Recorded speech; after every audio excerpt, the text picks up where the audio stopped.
The broadcast is now starting. All attendees are in listen-only mode.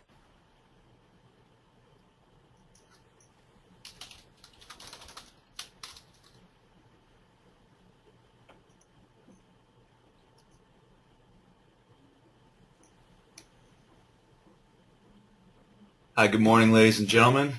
Welcome to our webinar, Securing Your Brand in .bank, a primer for banks interested in the .bank domain name extension. We'll have three presenters for this webinar. Our first presenter will be Craig Schwartz, FTLD Registry Managing Director, managing .bank and .insurance domain registries. He is also former Chief Registry Liaison with ICANN. We also have John McElwain, Nelson, Mellons, Riley, and Scarborough partner, focuses on intellectual property litigation and strategy. He was voted one of the best lawyers in America from 2013 to 2015. He's also Vice Chair of the Internet Committee for the International Trademark Association. And finally, we also have Thomas Barrett, President of Encirca, first .bank accredited registrar, founded in 2001. The sole registrar serving on FTLD's Security Requirements Working Group. He's also a trademark agent for the Trademark Clearinghouse. And if you have any questions, please feel free to enter them into the question box in the bottom right-hand corner of your GoToWebinar widget. I'd like to inform all of you that the slides will be available on encirca.com/bank later today. Our agenda will be an introduction to new GTLDs by Tom Barrett, .bank policies by Craig Schwartz, trademark protection by John McElwain, then finally we'll wrap up with registration process and costs by Tom Barrett. Without further ado, I'd like to hand it over to Tom Barrett for an introduction to new GTLDs. Thank you, Andrew. This is Tom Barrett from Encirca, and I'm just going to spend just 2 slides making sure everyone's on the same level in terms of the new top-level domains. They started rolling out in 2014 with about 400 new TLDs launching, and hundreds more will be launching in 2015.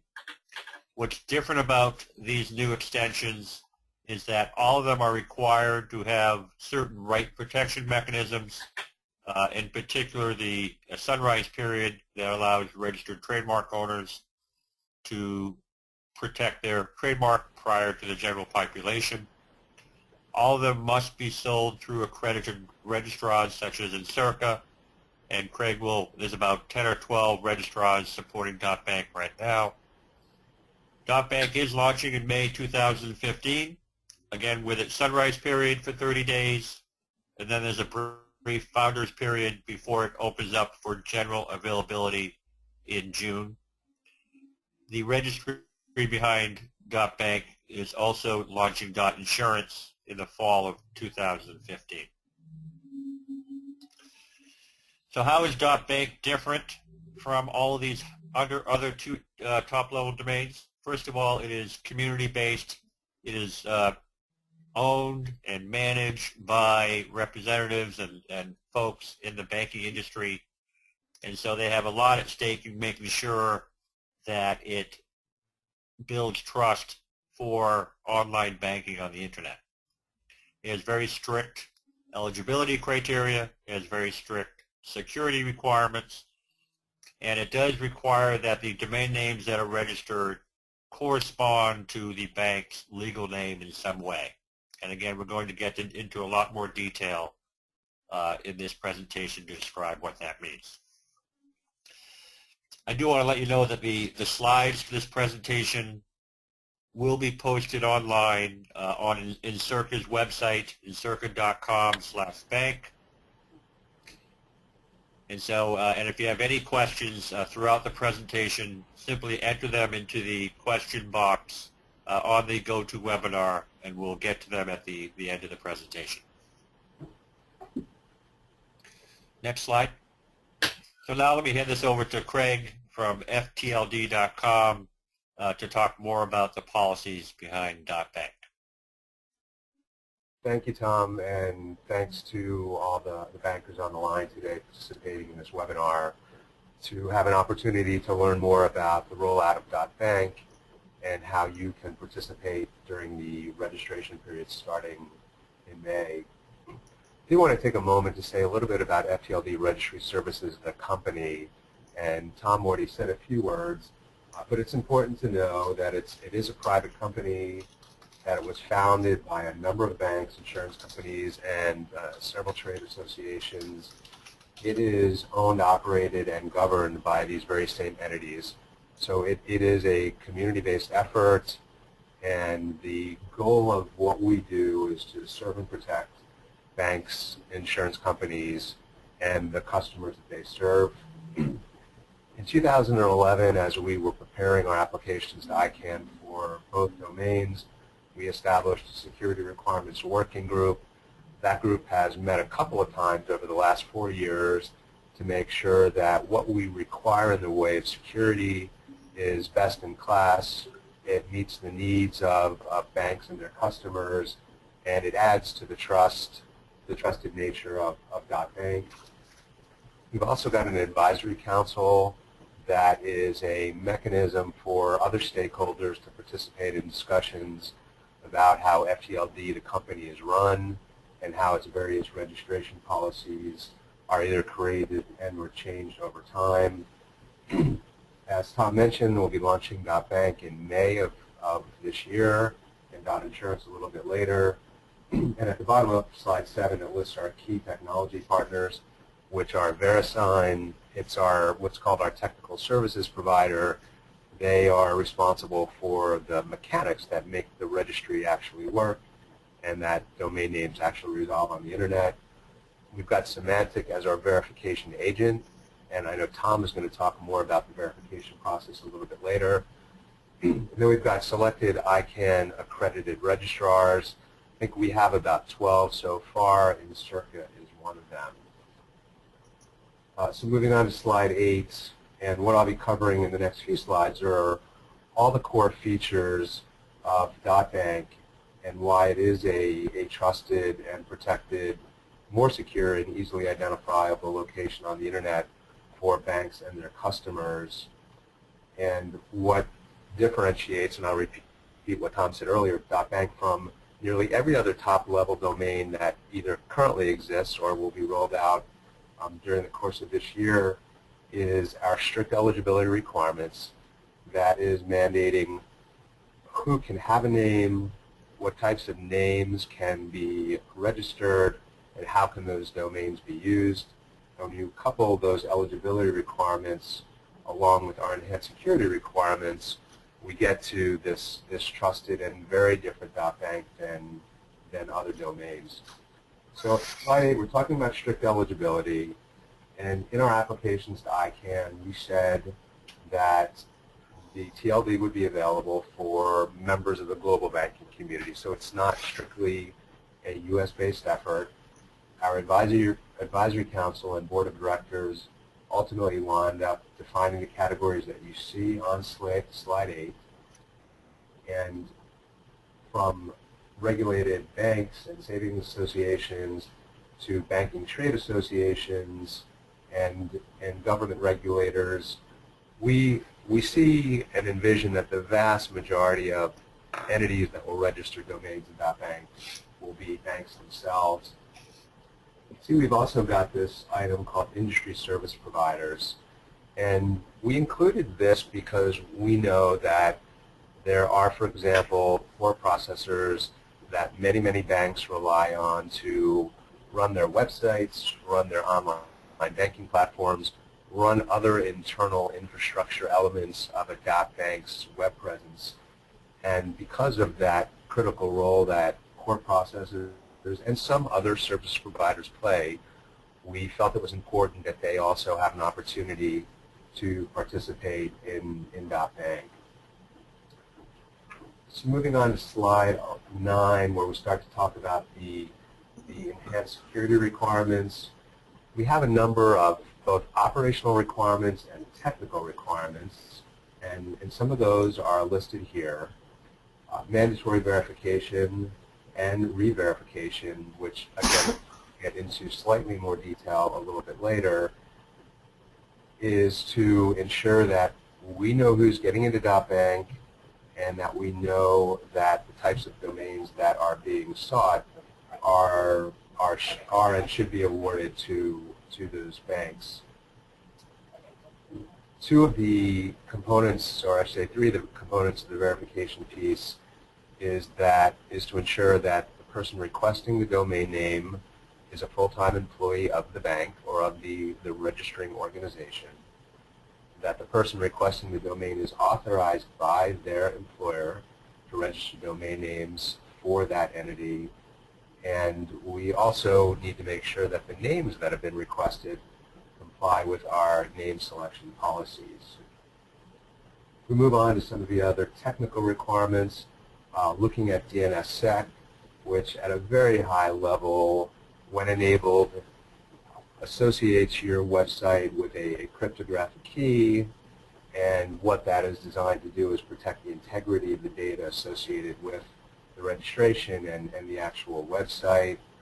The value, or one of the key values of DNSSEC, is that when internet users type in a certain URL or a certain domain name, that they're actually getting to the domain name that they intended to get to, and that they haven't been mis or redirected to some type of false site. Email authentication is also another technical element of the .bank enhanced security requirements. This protocol or this mechanism is intended to mitigate phishing, spoofing, and other nefarious activities that are propagated over the internet and through email. And what has come to be in the last couple of years is that email providers such as Google and Microsoft and Yahoo are now following the rules that banks and other users of domain names in .bank will set as it relates to the email authentication records associated with their domain names.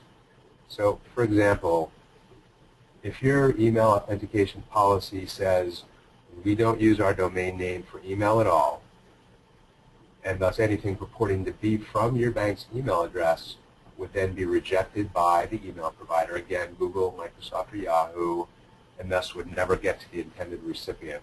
So that's one of the ways to mitigate some of the attacks that we see on the internet. Your policy might also say we only send email from a specific set of IP addresses.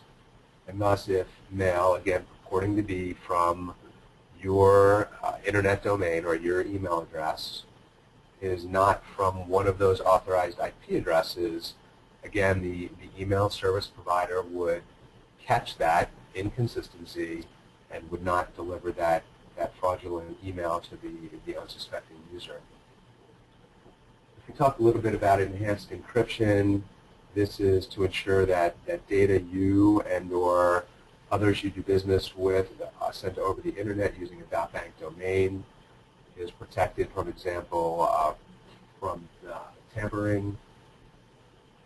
Multi-factor authentication is a requirement of both FTLD registries, our service provider, which is VeriSign, but also the registrars, such as Encirca, that provide registration services to banks.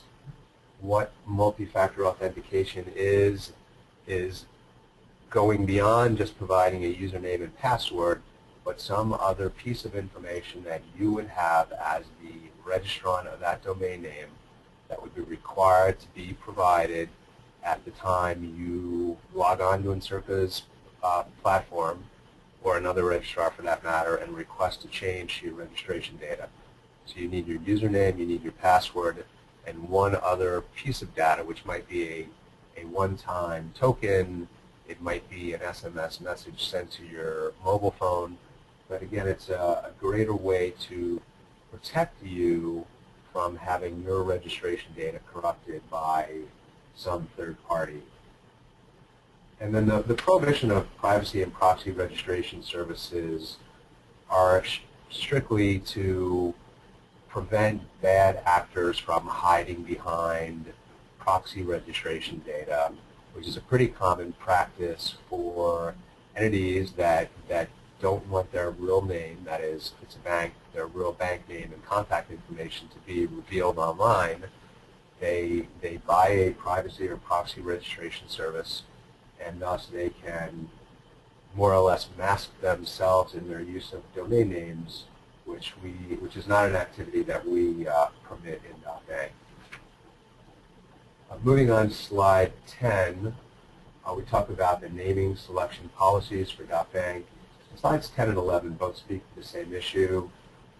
We created these policies largely to prevent organizations that aren't entitled to a specific domain name from obtaining a domain name. So we have said that the domain names you request must correspond to a trademark, your trade name, or your service mark. I'll make a little bit of a distinction now, which I think John will get to also in his section on the Trademark Clearinghouse. If you elect to participate in what's called the Sunrise phase, the Sunrise registration phase, during that period, the domain names you can register must be an exact mark or an exact match of the mark you have registered in ICANN's Trademark Clearinghouse. My experience from talking with banks over the last several months is that most banks probably will not have marks registered in the Trademark Clearinghouse, which means they wouldn't be eligible for participation in the Sunrise period. You would come in then during what's called general availability, starting on June 24th, and that's where the name selection policy is a bit more relaxed. It's where we get to that corresponding element, and slide 11 gives some examples of what's corresponding. In addition to that restriction, domain names must not be a reserved name, and reserved names are published both on the FTLD.com website as well as on the Insert website. Moving on, domain names are currently limited to alphanumeric characters, that is A through Z and 0 through 9 in hyphens. So you can't have an ampersand in a domain name. You can't have an exclamation point. It's pretty straightforward letters and numbers. And then the last bullet talks about common community names and generics, as well as geographics that are reserved. I'd already mentioned that those reserved names lists are published on FTLD and Insirt's website. Excuse me. We set out as a policy that at least initially during the early stages of .bank that we're not going to give out any generic names, and we're not going to give out names such as common community or those names that are broadly shared by a large number of banks. And so you should pay close attention to those lists, and you should be working with your registrar, whether it's INSIRCA or otherwise, to make sure that you're using your time valuably and not trying to apply for a domain name that you don't qualify for or that is purely generic. Now, that being said, there are a lot of banks that have generic terms associated with their names, whether it's Dollar Bank or Dime Savings Bank. Dollar and Dime are very generic. And our intention is not to deny anyone a name that they should be able to register. So while the list of generic names that are published on our website is non-exhaustive, we do reserve the right to both award generic names to banks that rightfully deserve them, but we also reserve the right to deny registrations for purely generic terms such as checking.bank or savings.bank or loan.bank. So moving on to slide 11, and I already made reference to this, examples of names corresponding to. So there's a lot of leeway in the names that you can select. For example, if your domain name or if your name is ABC, and you might want abc.bank, you might want abcny if you're ABC Bank in New York. There are lots of different ways that you can structure your domain presence, And if I link it back for a moment to those common community reserve names such as Citizen or Community or First National, names that are broadly shared by a lot of banks, it only means that the common community name exactly as it's defined is not available. So you might, if you're First National Bank of Mississippi, you might want firstnationalms.bank, and that's perfectly acceptable. You might want FNMS, which is an acronym of First National Bank of Mississippi, and that's perfectly acceptable. So again, a lot of levity and you are, a lot of leeway, and you should work with your registrar, particularly those that are offering any type of pre-screening service, to make sure that you're seeking names that you qualify for. So I'll close with that and turn the mic back over to, it's either going to be John or Andrew.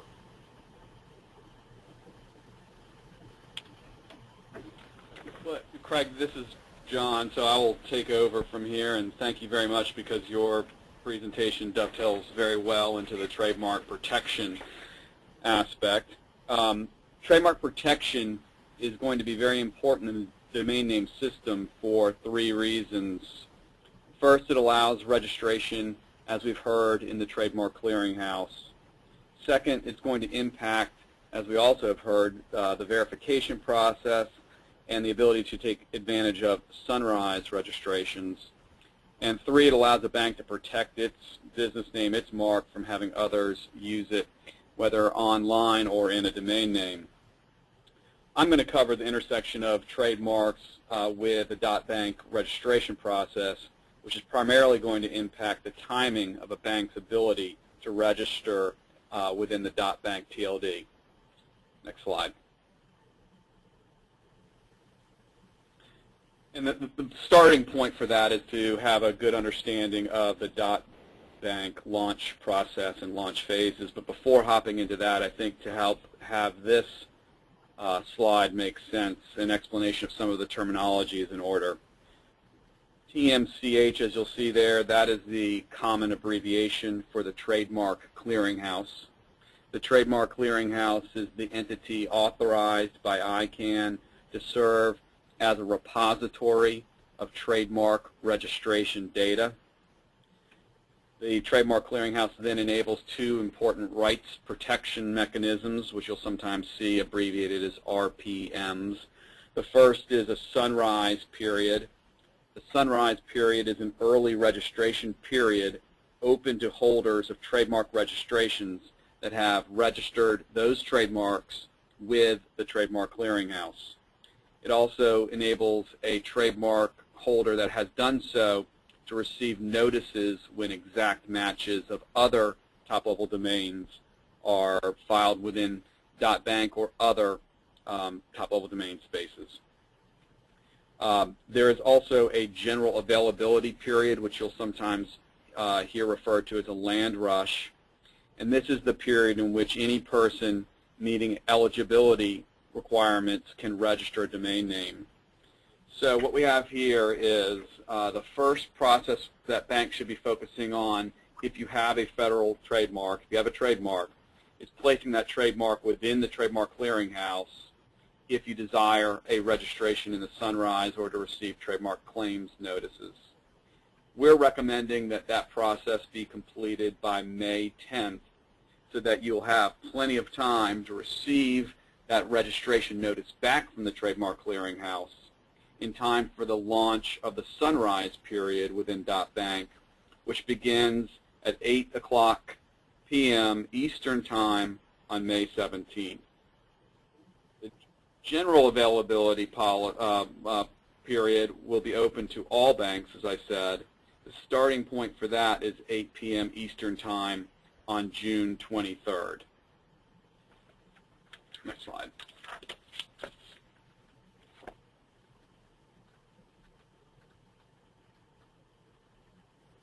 To be eligible to register a trademark in the Trademark Clearinghouse, a holder or a bank must own a national trademark registration. An example of that would be a federal trademark registration issued by the United States Patent and Trademark Office, or a multi-regional trademark registration. An example of that, for instance, would be a trademark issued by the European Union. And that trademark registration must be a word mark. The definition of a word mark is not only consisting of words, however. Provided that the words are separable from a design element, then that those words and that trademark registration will be eligible to be placed into the Trademark Clearinghouse.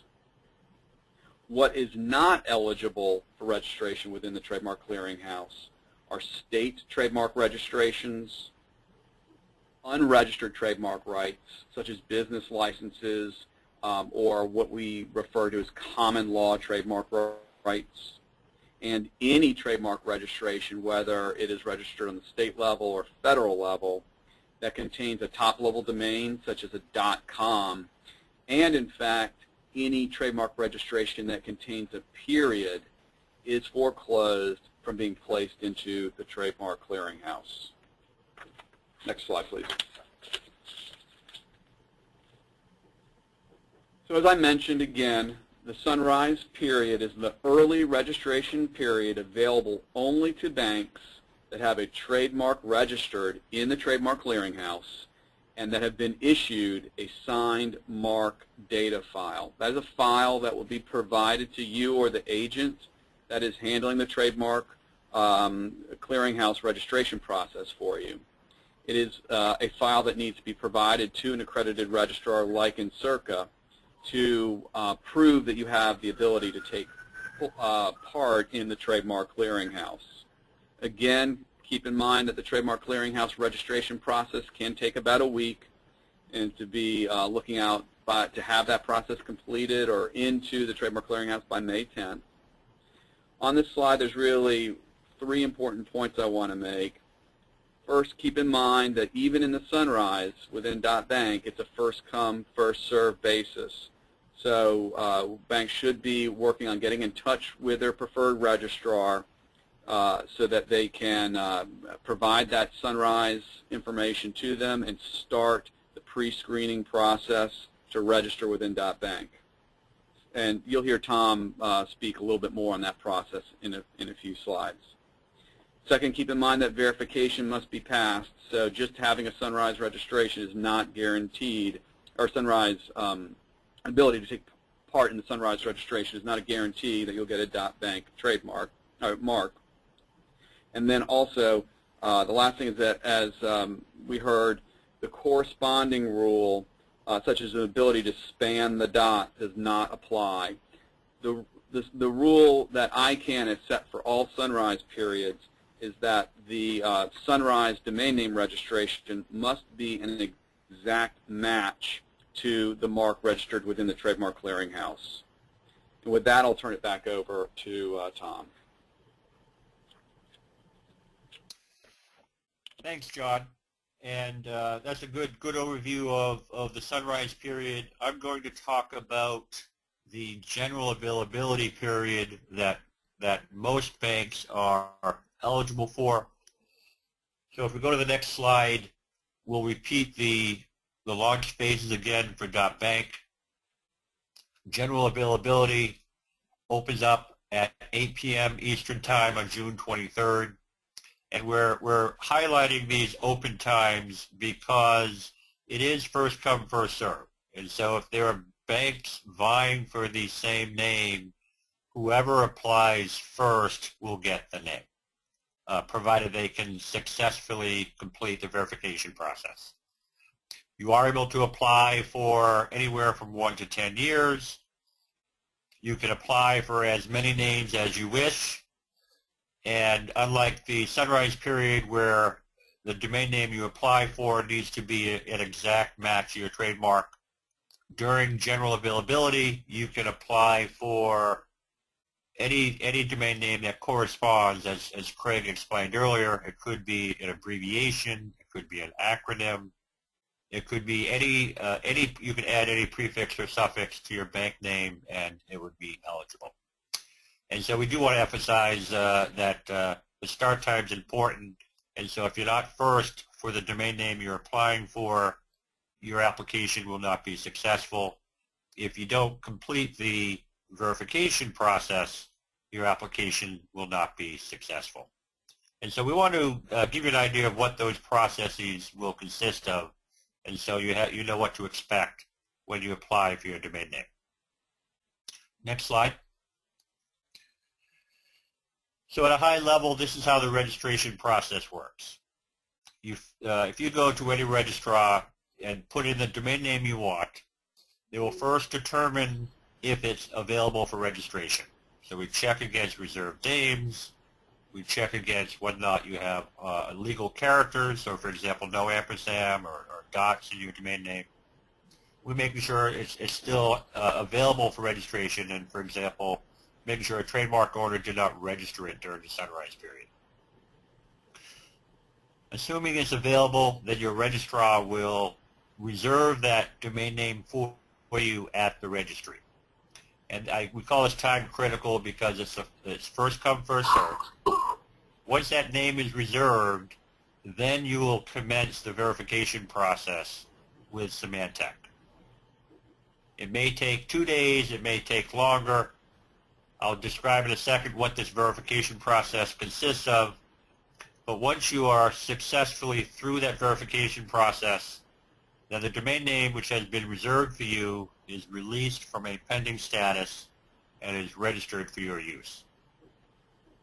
We want to emphasize that a registration does not mean your bank domain name is resolving yet. In fact, there's no requirement that it start resolving right away.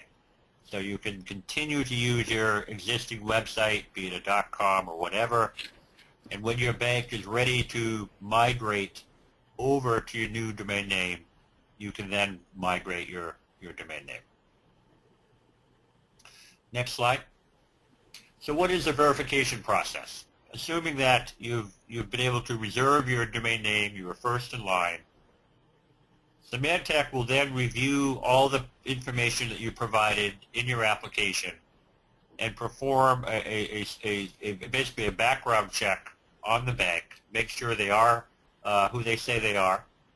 They'll verify that the email address that's been provided for the contact, in fact, matches the bank itself. They'll verify that the telephone number that you provide matches the telephone number that is listed for the bank and other third-party sources. They also will verify that the person who is applying on behalf of the bank, in fact, does work there. And so they may reach out to your HR department or to your immediate supervisor, and they'll want to make sure that the person applying is authorized to apply for that domain name on behalf of the bank. So the contact person who is applying must be a full-time employee of the bank. So you can't have your outside law firm do it. You can't have a registrar do it. So that person must be a person who works for the bank itself. And your immediate supervisor or HR representative must be able to take a call via the bank's primary phone number. Symantec expects this whole process would take about 2 days, and it's repeated every 2 years by the registry to make sure that the bank is still eligible. As I mentioned earlier, once you have your .bank domain name registered, it does not need to be activated right away. And so you can continue to use your existing website indefinitely. Once you decide you do want to activate your .bank domain name, there are some additional security requirements that must be followed. For example, your .bank domain name must use .bank name servers. So if you only have one .bank domain name, then typically your name servers will use your own .bank domain name, and I'll explain that in a second. So if for example, if you apply for mylocal.bank, your name servers might be ns1.mylocal.bank, ns2.mylocal.bank. So let me just actually give you on the next slide, give you an example of how this would work in a real life for a real life bank. And so I'm picking on Bank of America. or BOFA for short. Bank of America has dozens of existing domain names today, ranging from bankofamerica.com to bofaemail.com, which they use for corporate email, to bofa.com to bac.com. And so they use, in order to resolve those domain names, they use name servers using their domain name bac.com. So for example, they have ns7.bac.com, ns8.bac.com. And so those are the name servers for their existing domain names. It just so happens, in fact, they have adopted DNSSEC on those name servers, which is also required for .bank. So if they come and want to protect those same trademarks and brand names in .bank, let's say they apply for bofa.bank, bofaemail.bank, bac.bank, bankofamerica.bank. They cannot use their .com name servers for those domain names. So they must use name servers that end in .bank. So in this case, they can pick one of their existing .bank domain names. In our example, we're using bofa.bank. And they can create name servers, ns1.bofa.bank, etc. And those name servers can be used for all of their .bank domain names. They don't need to have multiple name servers for each name. And then they can add the additional services such as DNSSEC. They can add something called DMARC, which is required for email security.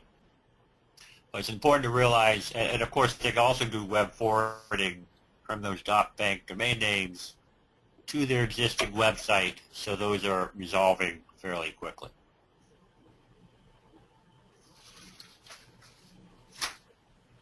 Next slide. So how is Encirca helping banks get on board with the .bank TLD? We are offering a free consultation service to make sure that the names you're applying for are not on the reserved names list, and making sure, in fact, that you are eligible for the name. We'll help you determine if Sunrise is appropriate for you, or if you should wait until general availability. And most importantly, if you have a fairly common name, we will automatically submit your order the minute the bank opens for business on June 23rd at 8 p.m. So you don't need to have someone at the keyboard furiously typing to try to get your name. We can auto-submit that application for you. We also have two optional services, which I'll touch on briefly. A premium DNS service to provide those .bank name servers I just talked about, and a fallback service that you can use in the event that your preferred name is not available. Next slide. So our retail pricing is $999 a year per domain name. So if you want to apply for multiple .bank domain names, each one would cost $999. This includes both the verification fee and registration fee, and the pricing is the same whether you apply during Sunrise or general availability. We have numerous payment options. The key thing is to make sure you are in our submission queue as high as possible. We suggest that you submit your order. Payment is not required up front, but once you submit your order, you reserve a place in our submission queue. And as long as you complete the order and pay for it before the start of general availability, you'll have your place reserved in the queue. If your name is not successful, we do provide a refund minus a processing fee. Next slide. So optional services. As we mentioned, you're not required to eliminate your current website. You're not required to activate your domain name right away. There are some special requirements that we're offering to activate your domain name, and certainly there are other providers you can go to for this as well.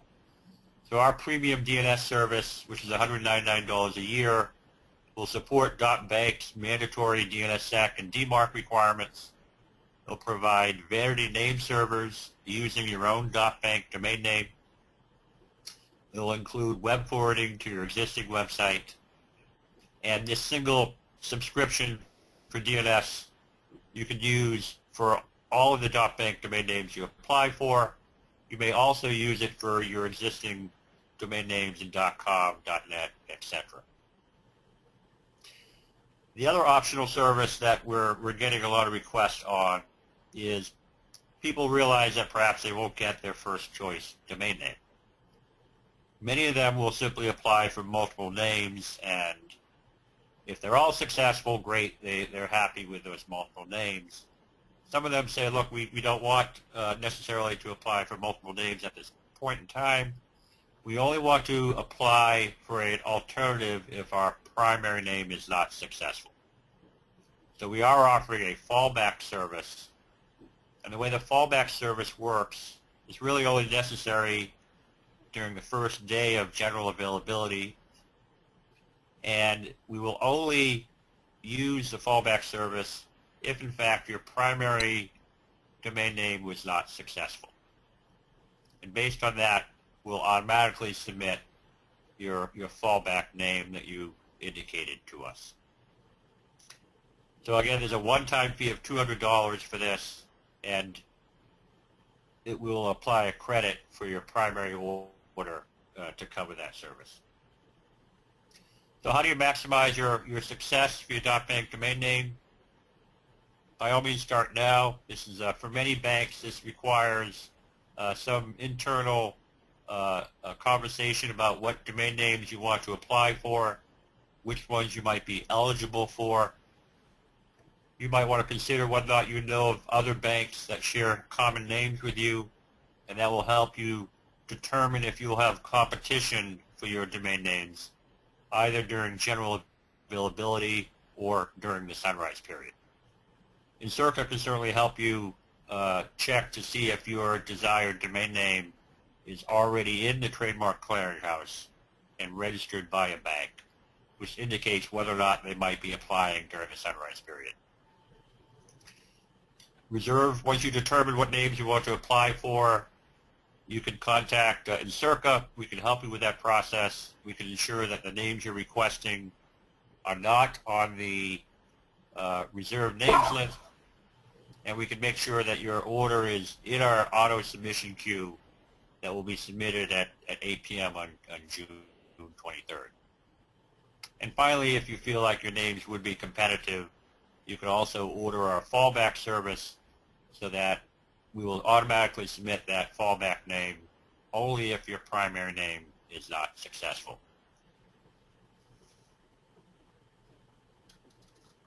So that's all we have for our presentation today.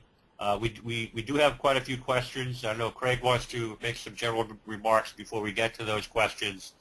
If you want to download these slides, they are posted at encirca.com/bank. We also have the list of reserved names at encirca.com/bank. If you'd like to schedule a free consultation with Encirca, you can email us at .bank@encirca.com. Any trademark questions, feel free to email John McElwain at john.mcelwain@nelsonmullins.com. Craig, you wanted to say a few additional comments? Thanks, Ham. Yeah, two quick remarks. So back on slide 5, we talk about domains must correspond to legal names. And I just wanted to clarify that because our name selection policy relates to your trademarks, your trade names, and your service marks, your legal name might be ABC Community Bank, but you also might have a trademark for the Best Bank. And with that, you could certainly qualify for a domain name, thebestbank.bank, based upon the mark that you, based upon the trademark, trade name, or service mark that you have. So I wanted to clarify that it doesn't necessarily have to match the name of your bank, but it must correspond to your trademark, trade name, or service mark. The other general comment is FTOB is in the process of developing a transition guide, which is intended to both have a communications component to it and also a technical component. And the communications piece will give banks examples and strategies for communicating a completer transition from .com to .bank, how to communicate it to your customers, how to communicate it to your employees, how to communicate it to other stakeholders. So lots of helpful guides around how to talk to people about what you're doing. The transition guide will also have a technical piece, which is a how to implement the various technical requirements that we have. Now, you might purchase a service such as the one that Tom Barrett is offering with Encirca, where they'll do a lot of that for you. You may also have a top-notch IT team already internally at your bank that can do some of the implementations for the bank itself. And so I just wanted to mention this guide will probably be out in the middle part of May, and that we think it's going to be a really useful tool for those seeking to both register and or activate domain names in .bank. So thanks, Tom, for the opportunity to say a few more words. Thank you, Craig. At this moment, I would like to open it up for Q&A. We have a couple questions. I think a good segue for the first question would be, we have a bank that is a subsidiary.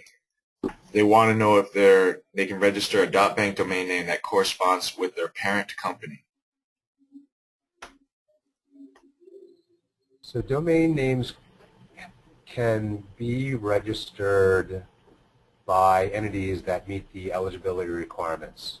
So as long if the subsidiary is a regulated banking entity itself, it would qualify. Depends whether or not it would qualify under the service provider category. Really depends on the nature of the service that subsidiary provides. And if it's completely unrelated to the banking sector, it probably would not be approved for registration. So the subsidiary question is a little bit complicated, and I would encourage folks that have questions about that. You can reach out either to Tom at Encirca, and you can forward me questions, or you can reach out directly to me at craig@ftld.com. Okay, thank you. Now, I believe this next question is for John. Does having a trademark mean I'm already in the Trademark Clearinghouse? It does not. So if you have a trademark registered with the U.S. Patent and Trademark Office, you still need to contact a trademark clearinghouse agent. Encirca is one. There's others out there. And go through the process of registering that trademark registration with the Trademark Clearinghouse. And again, as we mentioned, that takes about a week. So, and the sunrise period is first come, first serve. So that type of work needs to be started on as soon as possible. Now, as a follow-up, I understand that it's too late to register for a trademark. Would you recommend that banks go forward registering for trademarks anyway for future protection? I definitely think that having a federal trademark in certain cases is a smart idea. It would, as I begun my talk, it gives you the ability to register in the Trademark Clearinghouse for future potential rounds of top-level domains. It enables you to enforce your trademark rights, whether online or in the brick-and-mortar world. And so if people have a question about that, I just suggest to reach out to their general counsel or their trademark counsel and talk through the benefits as compared to the costs. Thank you, John. This next question is, does having the .com or .net domain name give me priority in registering a .bank counterpart?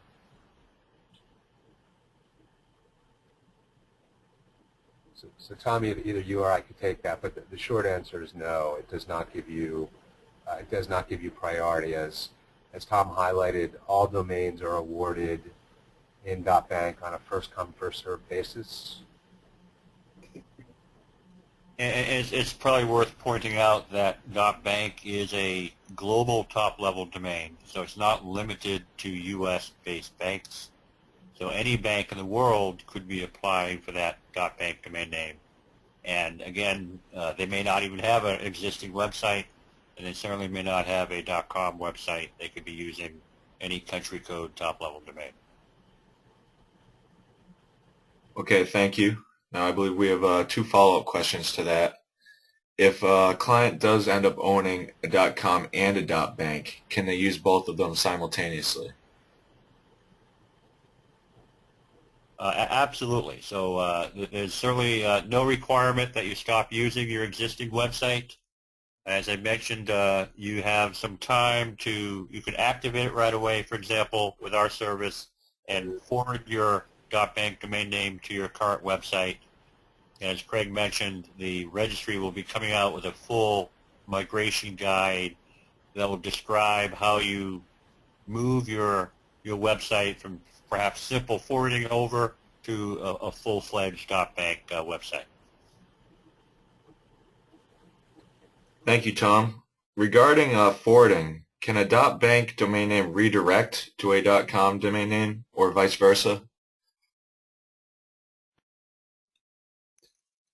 So as we said earlier, forwarding is allowed under the security requirements for .bank, and so you can forward in either direction. Remember, if you want to use your .bank domain name for email, for example, there are some special requirements called DMARC that specifies how you handle email security, and DNSSEC will be required as well for your .bank domain name. But you certainly can simply forward your bank domain name to your existing website or vice versa. Okay, thank you. Now we have a couple questions regarding the .bank name server. Is this something that banks should be talking to their hosting provider about?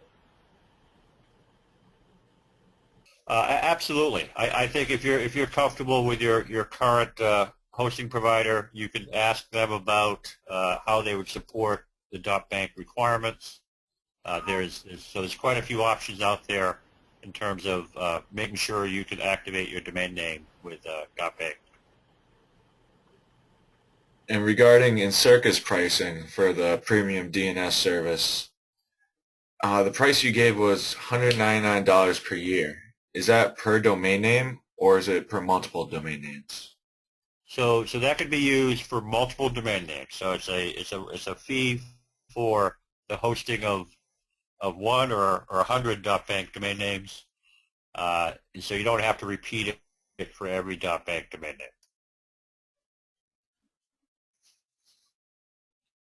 Thank you. Now we have one more question regarding the fallback service. The $200 fee for the fallback service, would that be a processing fee before resubmitting a new name? And how long would the turnaround be between registration attempts? So the way we're handling our auto submission queue on the start of the general availability is that we will first process all the applications we have for the primary names. That typically takes perhaps 5 minutes, I would say. It's fairly quick, but there is a 5-minute lag where we process all of those first based on the time of payment to Encirca. I think this is the way it would work at any other registrar. Only after we process all of those primary applications do we then determine which of those were not successful, and of the unsuccessful ones, which ones in fact ordered a fallback service that we would then resubmit. So there is a slight time delay. It could be 10 or 15 minutes before the fallback names are submitted. Thank you. At this point, we have no further questions. I'd like to thank everyone for attending our webinar. I'd like to thank the presenters, Craig Schwartz, John McElwain, and Tom Barrett. As a reminder, this webinar will be posted on Encirca's website, www.encirca.com/bank. If you would like to schedule a free consultation or have any more questions, please feel free to email us at .bank@encirca.com. All trademark questions should be directed to John McElwain at john.mcelwain@nelsonmullins.com. It's a pleasure speaking with everyone today. I hope you have a great day.